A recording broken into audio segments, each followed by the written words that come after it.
11. Salí muy temprano de casa, dispuesto a quemar mis esperanzas en lo que se me antojaba como un disparo al azar, pero necesario en aquellas circunstancias.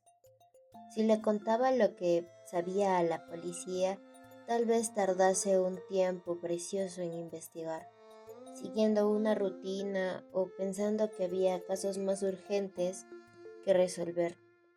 Mi idea era simple. Faustino Vidal había tratado de dar con su hijo Víctor al desaparecer él y Juan, pero eso hacía ya unos años. Pensó que no volvería a verlo y no lo probó por segunda vez. Así que, ¿y si en esos años Víctor hubiera reaparecido, llamando a un viejo amigo o amiga, o vuelto a uno de los trabajos en los que estuvo?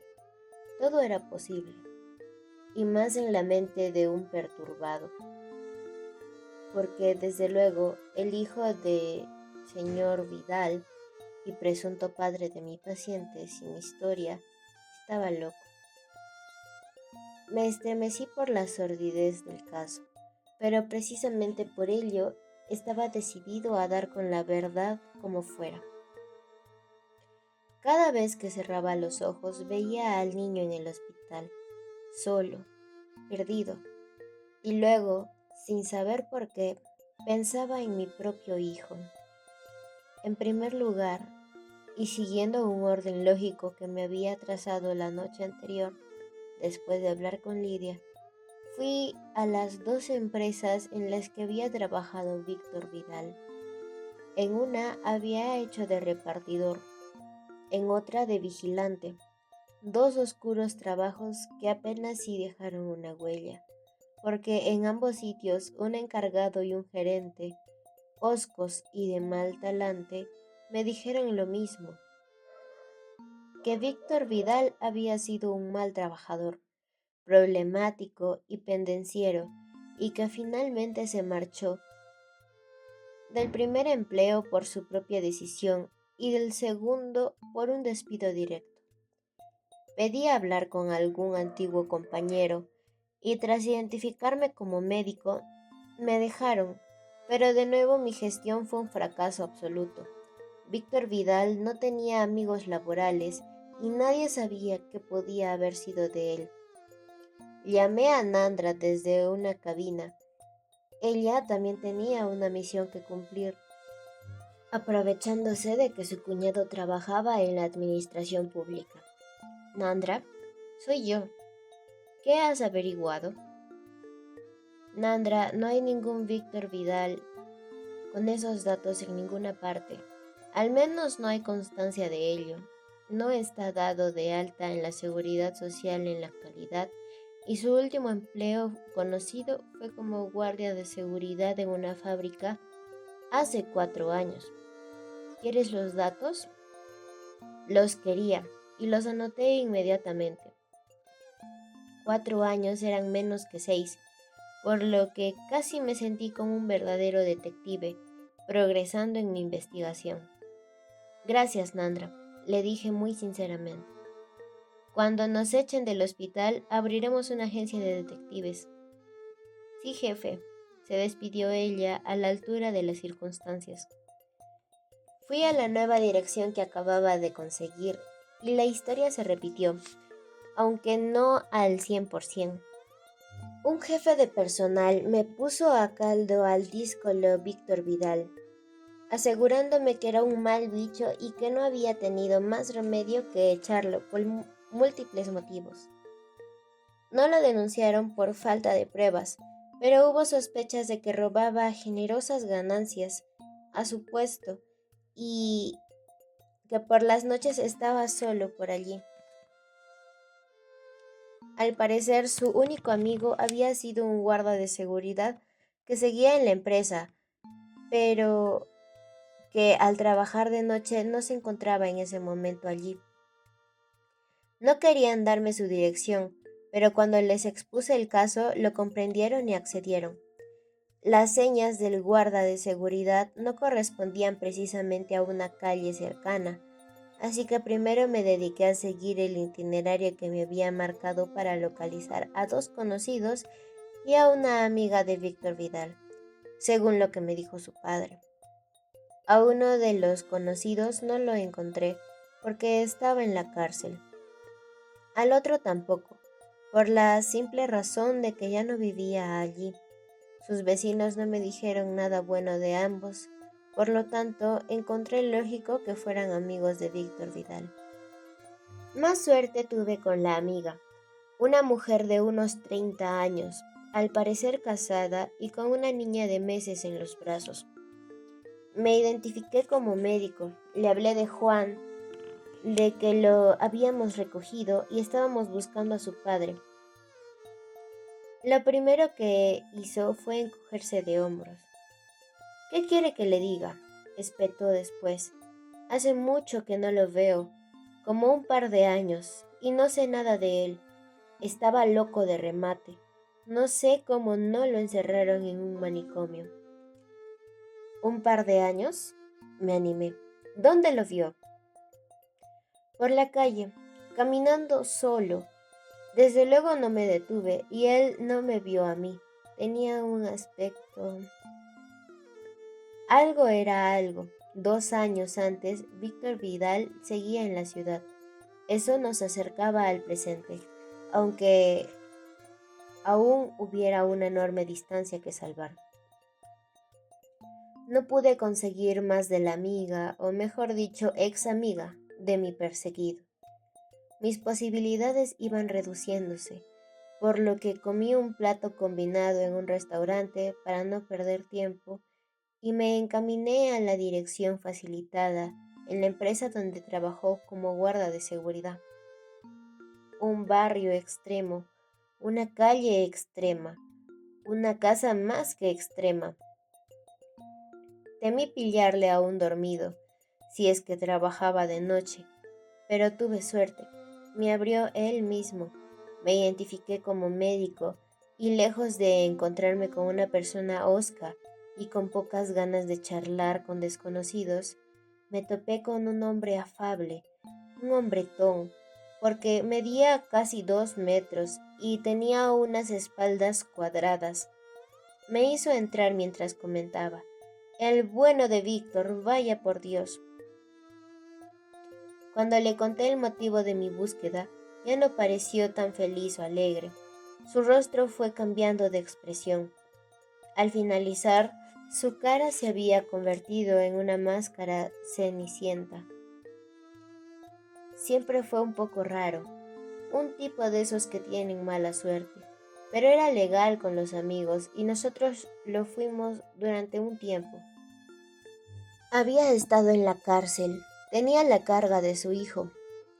¿Trataba bien al chico? No lo sé, nunca estuve en su casa. Nos veíamos en el trabajo, en el turno de noche, y luego a veces tomábamos una cerveza juntos. Un par de veces fuimos de juerga los dos. No hablaba de su hijo. ¿Le dijo por qué lo conservaba a su lado? No. ¿Era fanático de la ciencia ficción o algo así? ¿Cómo? Casi se echó a reír. No lo hizo, pero me soltó un sarcástico. ¿Quiere decir eso de los marcianitos y las películas de guerras galácticas? No. Víctor era un tipo con los pies en el suelo. Lo único que le importaba era vivir, ganar algo de dinero como todos y ligar, aunque eso no se le daba muy bien. ¿Cuándo fue la última vez que lo vio? Hace unos 7 u 8 meses. Me embaré. Mis oportunidades se estaban acabando, así que... ¿Habló con él? Sí, nos tropezamos por la calle y tomamos una cerveza para recordar los viejos tiempos. Charlamos de cosas triviales, ya sabe, y no me dijo apenas nada, como siempre. ¿Le dijo dónde vivía? Sí, me dijo que las cosas no le iban bien y tenía una chabola por el norte, donde las expropiaciones de la nueva autopista, pero no me dijo nada más. Habían encontrado al niño en un descampado próximo a la autopista, en el norte. ¿Nada más? No, lo siento. Intente recordar algo, por nimio que sea, puede ser importante. Lo intentó, pero sin éxito. Me recordó a un gorila frente a un simple problema de lógica, con la mirada perdida y sus manazas juntas sobre la mesa. Si me hubiese dado unas señas, las recordaría, pero no lo hizo. Lo único que comentó fue que el día menos pensado se achicharrarían, porque tenía una torre de tendido eléctrico a menos de 10 metros, y como la chabola tenía el techo de metal, o con las planchas de hierro, no sé, algo así. Ni siquiera se dio cuenta de que me había dicho algo importante hasta que levantó los ojos y me miró. Entonces vio la expresión expectante de mi cara. 12. La primera ventaja de las torres de tendido eléctrico es que son visibles desde muchos metros a la redonda, a veces incluso kilómetros. La segunda es que hay pocas, es decir, no están pegadas las unas a las otras como setas, sino que guardan las debidas distancias. En el norte, en los aledaños de las autopistas, había 3, por lo menos, con casas, si podía llamarse así, próximas a ella. Las otras se perdían siguiendo la línea eléctrica, hacia arriba, por el perfil de una loma pelada, y hacia abajo, en dirección a la misma central de la que emergía el potencial que viajaba por sus cables. Reconozco que estaba muy excitado y nervioso, sin apenas poderme creer que estuviese a punto de dar con la casa del niño perdido.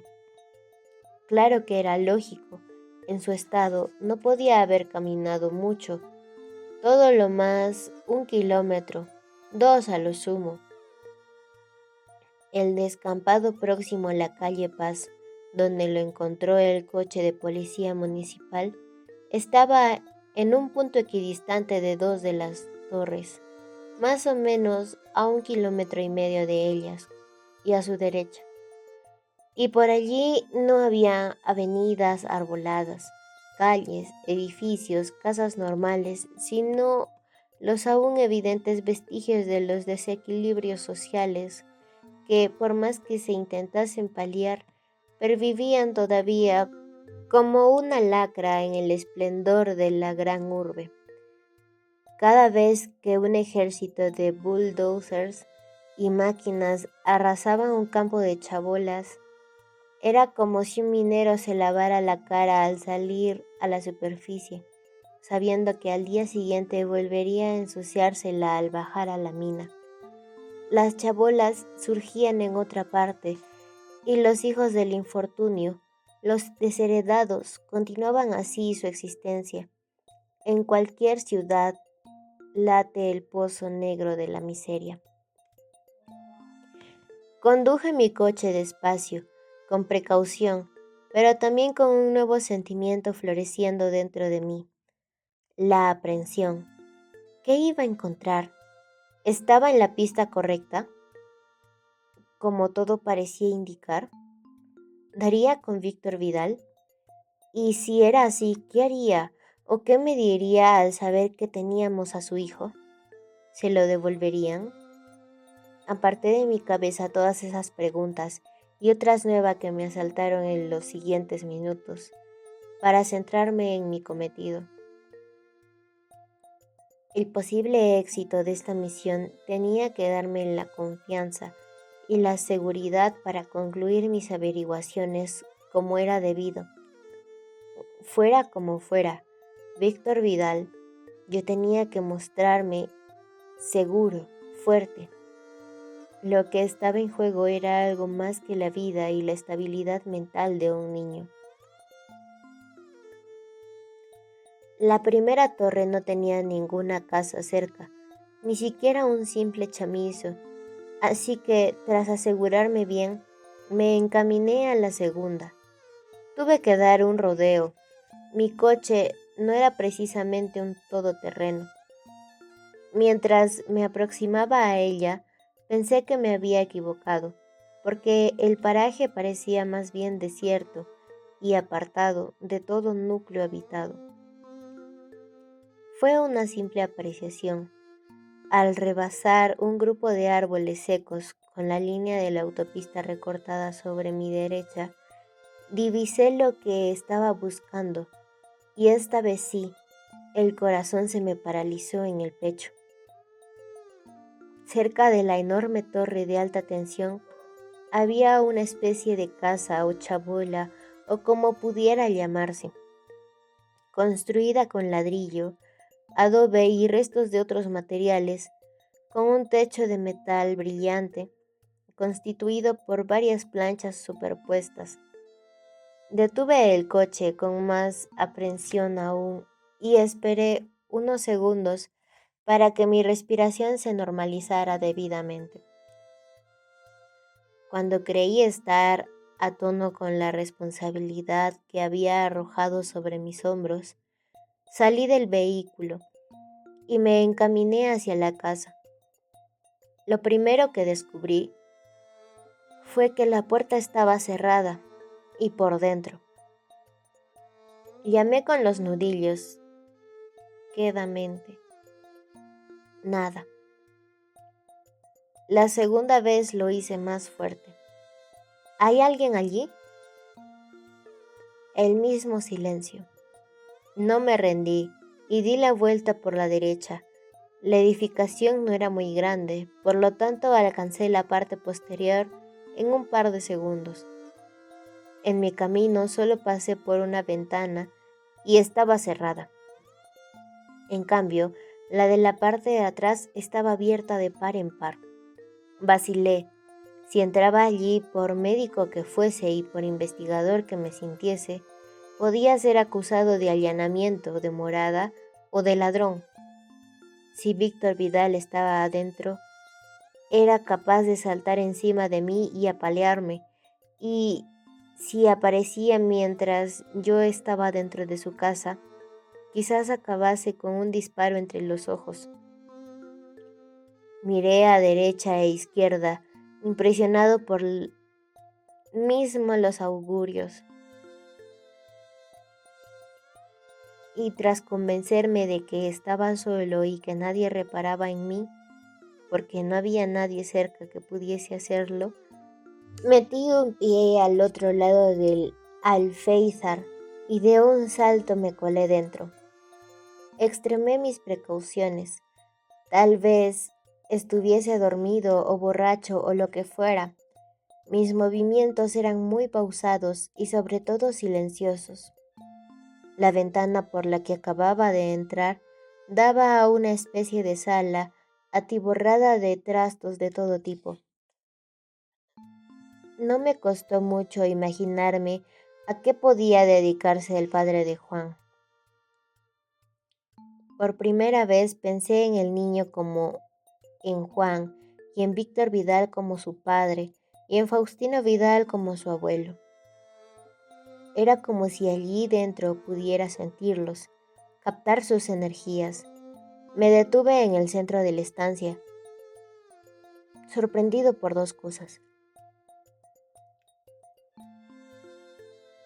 La primera, el mal olor que lo invadía todo, aunque ignoraba su origen. La segunda, el hecho de que la puerta que daba al exterior estuviese cerrada por dentro y con un candado.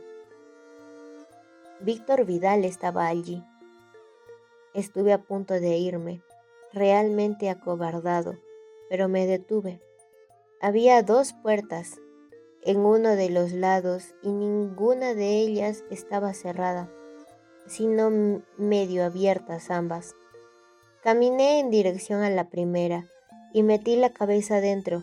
Había una cama revuelta y poco más, salvo más montañas de objetos de variada índole y un enjambre de moscas zumbonas. Hice lo mismo con la segunda puerta. que daba a una habitación oscura y sin ventanas, y entonces con la luz que entraba por la puerta abierta, descubrí el cuerpo de un hombre caído en el suelo. Allí sobre él las moscas eran una legión. Comprendí el origen del mal olor al momento. Me arrodillé a su lado, le tomé el pulso y su frialdad, así como el rigor mortis que lo tenía más tieso que una vara, me indicaron que debía llevar muerto varios días.